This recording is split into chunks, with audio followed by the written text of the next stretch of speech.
Урматтуу телекөрүүчү, түз эфирде иш илгери программасы, сиздер көрүп жаткан Ала Тоо 24 каналы. Кыргызстандын жарандарын биометрикалык чет элдик паспорт менен камсыздоо боюнча иштер улантылууда. Паспорт эл аралык жарандык авиациянын ИКАО стандартына ылайык чыгарылат. Кыргызстандыктарды биометрикалык жалпы жарандык паспорт менен камсыздоо укугуна германиялык Mühlbauer ID Services GmbH компаниясы сынак аркылуу ээ болгон.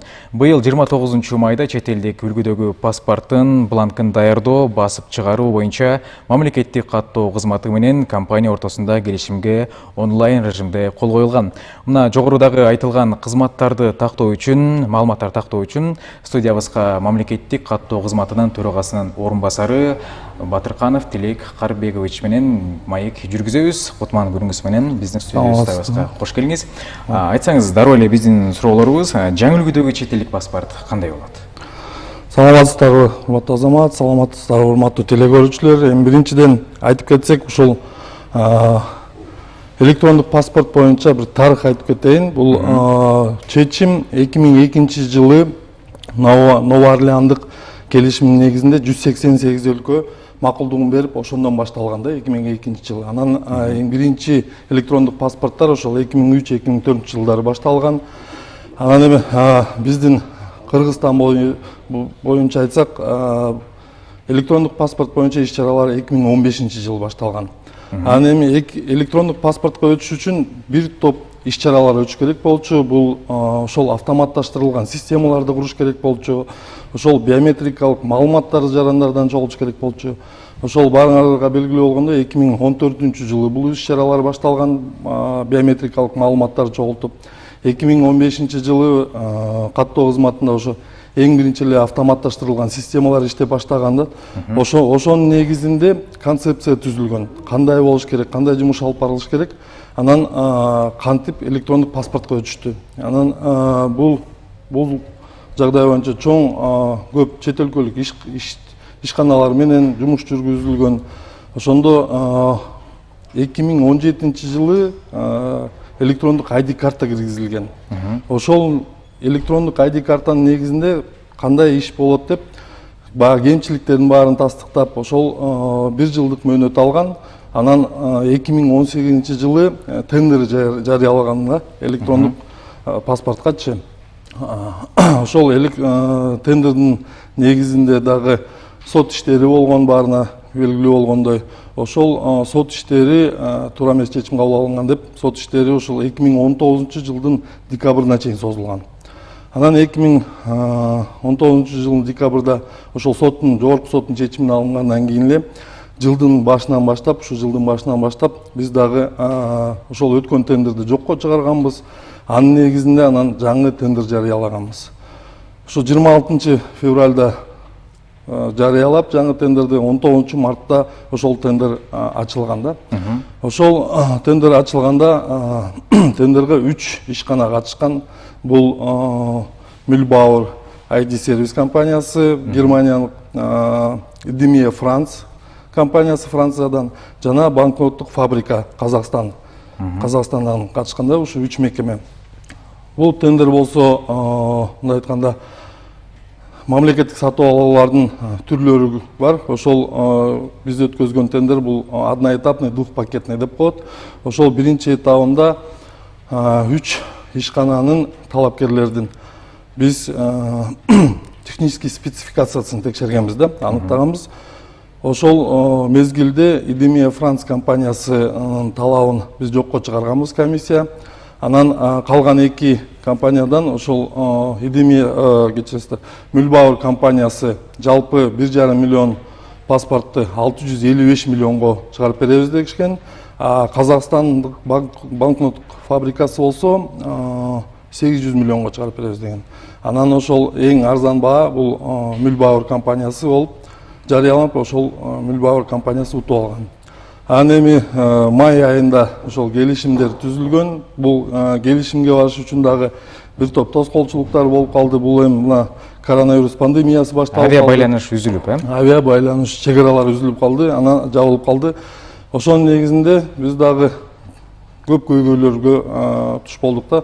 Анан бир чечим келди, ушул видео онлайн конференциялар аркылуу ошол келишимдерге ар бир беренесин биринчи тастыктап туруп андан кийин кол койгон корал деп. Анан жарым айдан ашык ушундай видео конференциялар күндө болуп атты, талкуулар көп болуп атты. Бирок ошол 29 майда биринчи ошол Мülbauer компаниясы биз жөнөттүк аларга электрондук вариант, алар кол коюп бизге почта аркылуу жөнөтүштү да. Анан биз бул жерден кол койдук да. Ошентип бүгүнкү күнү ошол келишим менен бирге график работы деген пландарды түзүп алдык. Ошонун негизинде бүгүнкү күнү айтсак, мына ошол график негизинде жумуштар алып барылып атат. Мына мисал катары июль айын айтсак, коргоо элементтерин бекитип атабыз да, ошо бүт эле ошо онлайн жүрүп атат бүгүнкү күнү. Анан эми чек аралар ачылса, биз дагы алар да бизге келип, ошол паспорттун түстөрүн бүт көргөзүп, кандай иш-чараларын алып барганын аныктаганга жеңилдик болот да.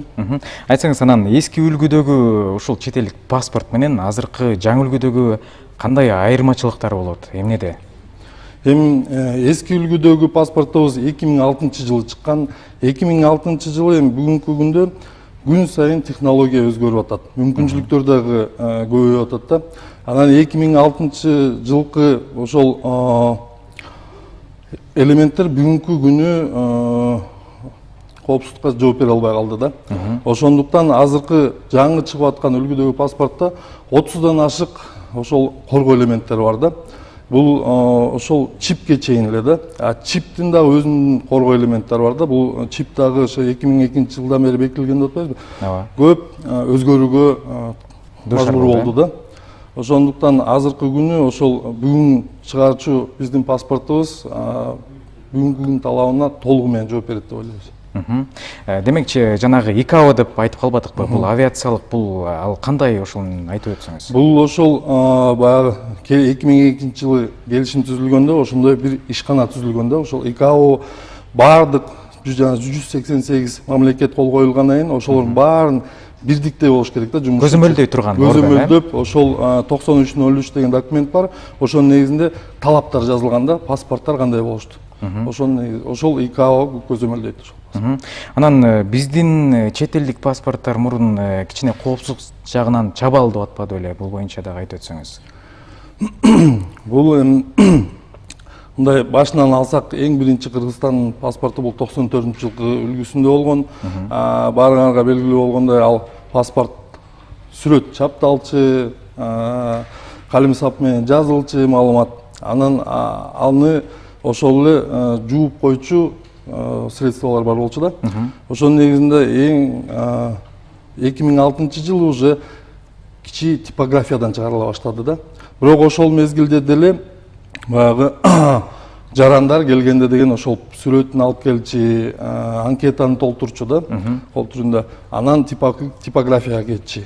Азыркы мезгилде мына 2015 жылдан бери автоматташтырылган системалар ишке ашкандан бери мына сиз жакынкы 3-4 жылда паспорт алсаңыз, мына билет болушуңуз керек. Паспорт алыш үчүн ар бир жаран ошол биометрикалык маалыматын тапшырып алат да. То есть бүгүнкү күнү ошол автоматташтырылган системалар башка жаран бирөөнүн атынан паспорт алганга уруксат мүмкүнчүлүк бербейт да.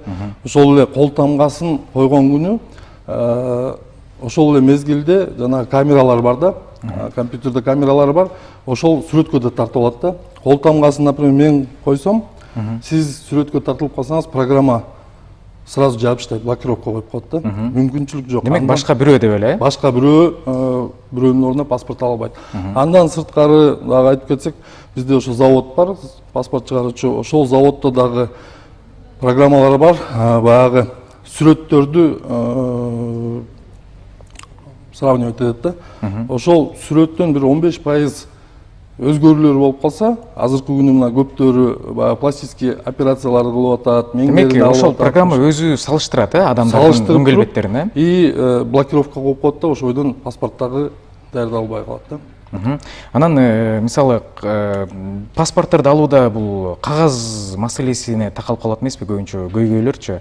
Алар электрондук жактан кандай болуп жоюлду, ушул жөнүндө айтып өтсөңүз. Мына 2015 жылдан бери автоматташтырылып системалар киргенден бери, ишке ашкандан бери өзгөчө 2017 жылдан бери электронный ID карта киргенден бери жарандын паспорт алышы абдан мөөнөттү кыскарды да. Эч кандай кагазды толтурганга жол жок. Бүгүнкү күнү бүт электрондук форматта толтурулат да.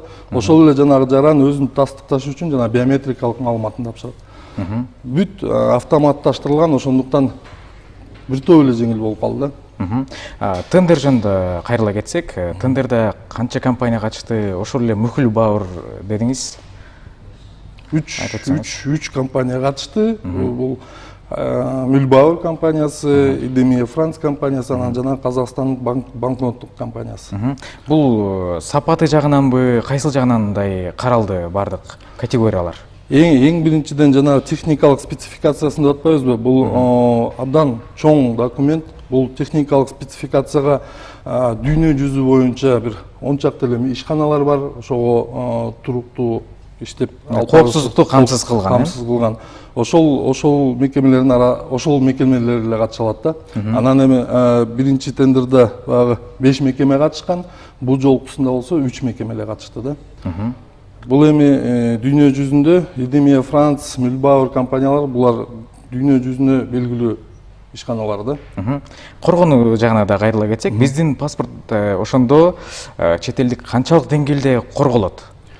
Эми бул айтып атпайм, күндөн күнгө коргоо талаптары өзгөчө да, күчөп да баратат. Ошондуктан бүгүнкү даярдалып аткан паспорт бүгүнкү күнүн талабына жооп берет. Демек бардык жактан корголот, Бул ошол эле биометрикалык жактан дагы. Албетте, бул ошол чиптин да өзүнүн коргоо элементтери болот. Бул баягы жана PKI ачкычтары болот, жабык, ачык, ошондой эле паспорттун өзүндө эле жанагы бланкасында да бир коргоо элементтерин айтып кетсек, поликарбонатный барак бар да. Ошол поликарбонатный баракка лазерный гравировка менен ар бир жарандын маалыматы сүрөттөнөйдө келет да. Андан сырткары эле ошол поликарбонатный баракчада кичинекей терезе бар. Терезеде ошол терезенин ичине да адамдын сүрөтү кирет да. Ошол бул дагы чоң элементтер да, бүгүнкү күндүн элементтери да, коргоо элементтери. Бул ошондо Кыргызстандан жасалат, же Германиядан жасалып келеби? Бул өзү бланкасы Германиядан жасалып келет, бирок персонификация деп коет, ар бир жарандын маалыматын бул жерден келет да. Бул жерде өзүбүздүн заводубуз бар, и ошол дата карт деген Америкадан чыккан станоктор да бар да. Демек өзүбүздөн бардыгы жасалат, Өзүбүздөн бүт бардыгы жасалат. Чоң рахмат биздин суроолорубузга жооп бергениңиз үчүн. Урматтуу телекөрүүчүлөр, чет элдик паспорттор менен камсыздоо боюнча иштер кандай ыргакта жүрүп жатканы жөнүндө сөз кылдык. Студиябыздын коногу мамлекеттик каттоо кызматынын төрагасынын орун басары Батырканов Телек Карыбекович менен маек жүргүздүк. Биздин каналдан алыстабаңыздар.